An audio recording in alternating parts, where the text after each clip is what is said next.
नांदेडमधला हा मोर्चा हा सर्वात मोठा मोर्चा आहे। आज 3-4 लाख लोक या नांदेड शहरामध्ये आलेली आहेत। या सर्वांचं अभिनंदन करतो। ज्या पद्धतीने आंबेडकर जनता जमाती जाती एकत्र आलेल्या आहेत।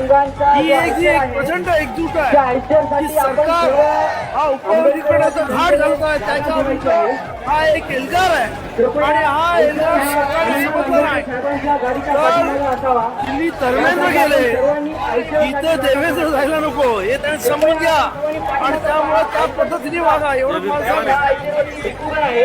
आमचा मुख्यमंत्री विधानसभेकडे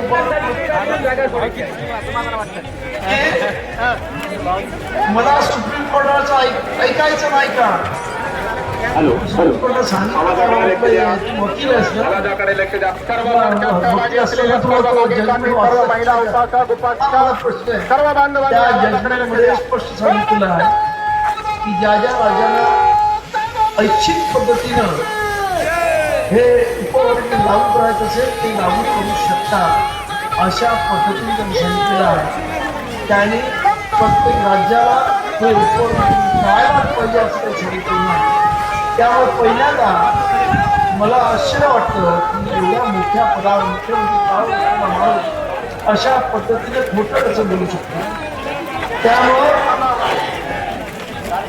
मला माहीत आहे की तुमच्यावरती सुद्धा तुमचे बाहक बसलेले आहेत नागपूरमध्ये आणि त्यांनी आदेश दिला की तुम्ही ते बोलता। त्यामुळं लोक आंबेडकर समाज त्याच्याने शिकलेला आहे, त्यामुळे त्याला वाचता लिहिता येतं। पूर्वीसारखं मनवादी संस्कृती नाही की या इथं फक्त ब्राह्मण वाचावं आणि विचारावं आणि इतरांनी सर्वांनी अनपढ राहावं।